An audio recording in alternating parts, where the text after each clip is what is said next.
स्वागत है। आज की कहानी है चाची, मैं आपको जन्नत का मजा दूंगा।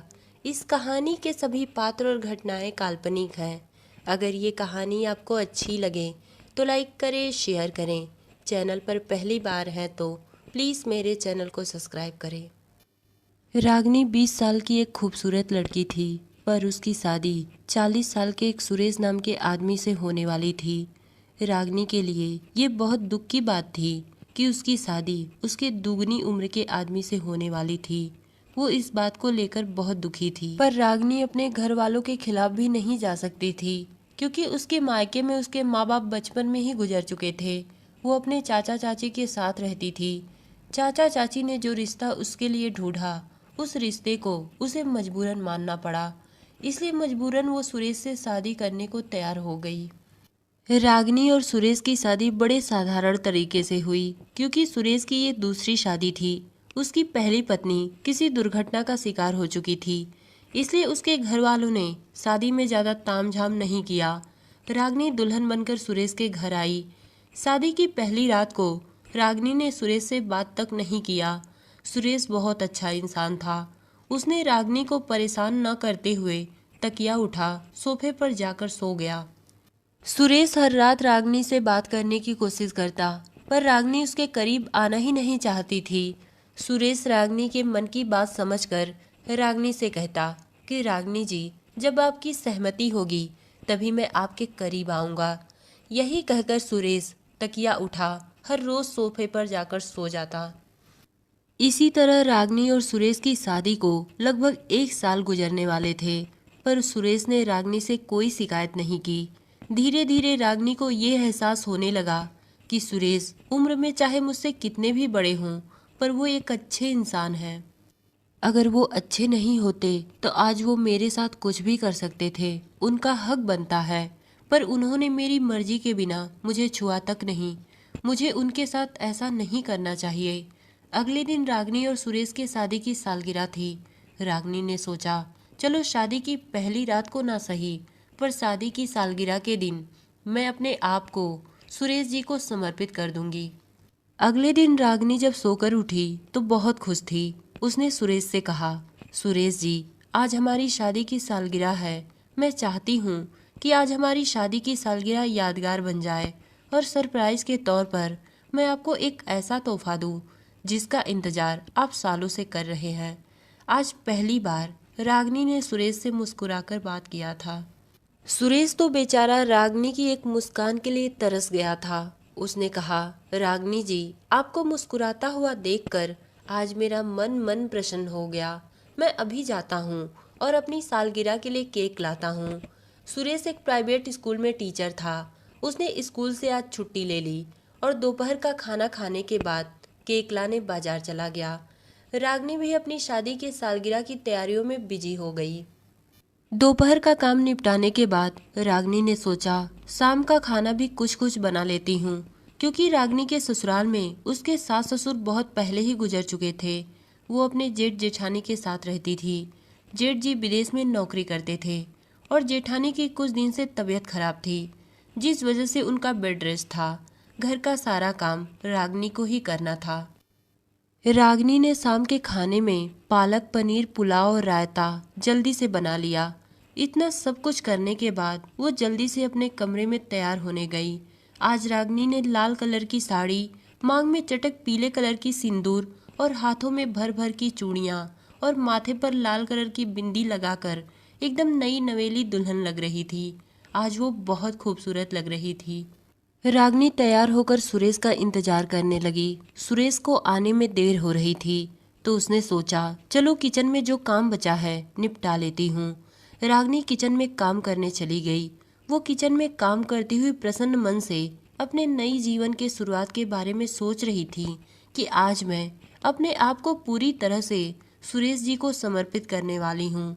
अभी रागनी यही सब सोच रही थी, तभी पीछे से किसी ने उसे अपनी बाहों में भरते हुए कहा, चाची, आज तो आप बहुत खूबसूरत लग रही हो। चाची, चाचा को कुछ पता नहीं चलेगा और आज रात मैं आपको जन्नत का मजा दूंगा। रागनी ने अपने आप को छुड़ाते हुए पीछे मुड़कर देखा तो उसकी जेठानी का बेटा अमन था। रागनी ने कहा, अमन तुम ये क्या बोल रहे हो? मैं तुम्हारी चाची हूँ। अमन ने रागनी को अपने मोबाइल में एक तस्वीर दिखाते हुए कहा, चाची आप मेरी चाची हो, पर चाची की तरह दिखती नहीं हो, और अगर आप मेरी बात नहीं मानी तो मैं आपके बारे में चाचा को सब कुछ बता दूंगा कि शादी के पहले आपने क्या क्या किया है। रागनी अमन के मोबाइल में तस्वीर देखते ही डर गई और घबराकर उसने अमन से पूछा, ये तस्वीर तुम्हारे पास कैसे आई? अमन ने कहा, चाची ये तस्वीर ही नहीं बल्कि आपके बारे में मुझे बहुत कुछ पता है, और अगर मैं चाचा को बता दूं तो चाचा आज ही इसी वक्त आपको छोड़ देंगे, और अगर चाहती हो कि मैं चाचा को कुछ नहीं बताऊं तो बदले में आपको मेरे साथ एक रात गुजारनी होगी। रागनी ने अमन से पूछा, पर ये सब तुम्हें कैसे पता चला? अमन ने कहा, चाची शादी के पहले आप जिस लड़के से प्यार करती थी वो लड़का मेरा दोस्त है। उसी के मोबाइल में मैंने आपकी और उसकी तस्वीर देखी। फिर मैंने उससे पूछा तो उसने मुझे सब कुछ बता दिया कि वो आपसे प्यार करता था और शादी भी करने वाला था, पर आपके घर वालों ने आपकी शादी मेरे चाचा से करवा दी। वो लड़का ये सब बताते हुए आपके लिए बहुत रो रहा था। उस लड़के को ये नहीं पता है कि आपकी शादी मेरे ही घर में मेरे चाचा से हुई है और आप मेरी चाची हो। चाची मेरी नज़र तो आपके ऊपर आपके शादी के दिन से ही थी। मैं आपको हासिल करना चाहता था पर कोई मौका ही नहीं मिल रहा था, पर वो मौका आज मुझे मिल ही गया। अपने अतीत की इतनी बड़ी सच्चाई जानने के बाद रागनी घबरा चुकी थी। आज वो कितनी खुश थी और आज वो अपना तन मन सब कुछ अपने पति को समर्पित करने वाली थी, पर ये क्या हो गया था उसके साथ? अभी रागनी यही सब सोच रही थी, तभी अमन ने कहा, क्या हुआ चाची, आपने क्या सोचा? हाँ या ना में जवाब दीजिए।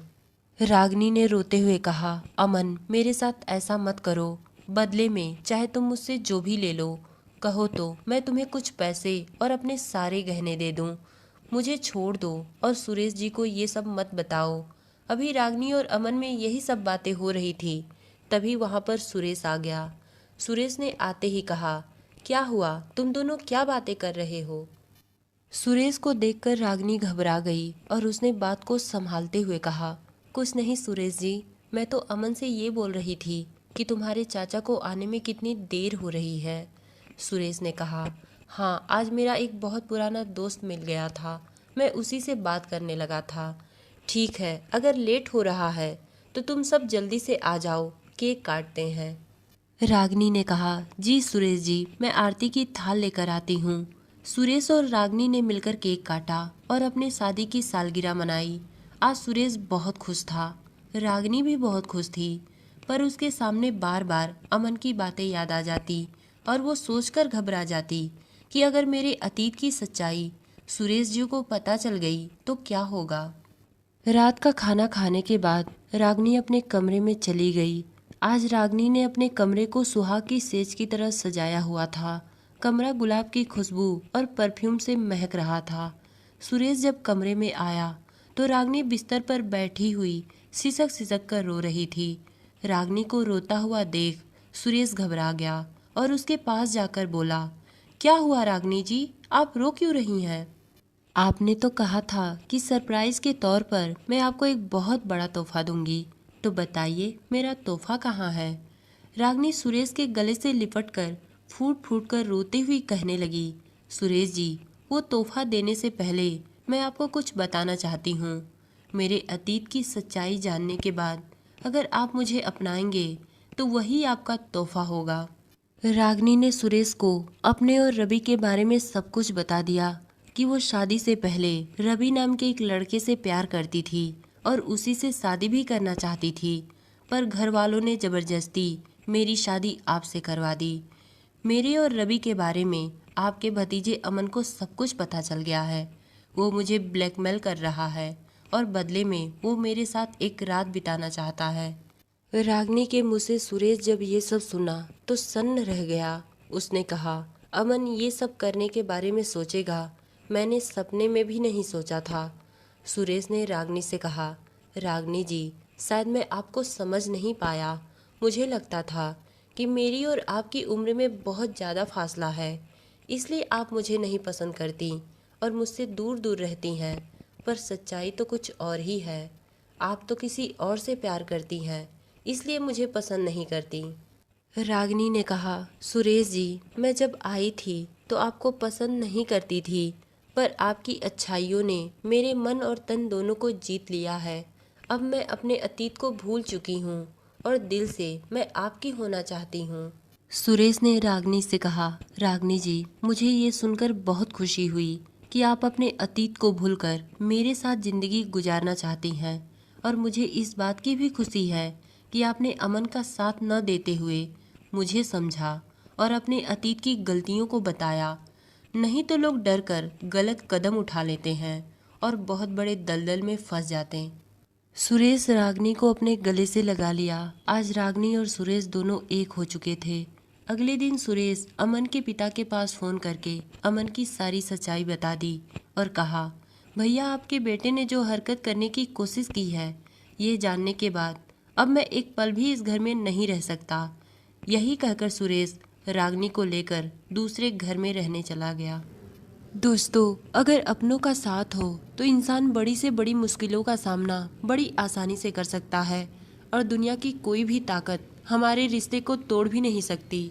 तो दोस्तों, ये कहानी आपको कैसी लगी कमेंट में बताइएगा। धन्यवाद।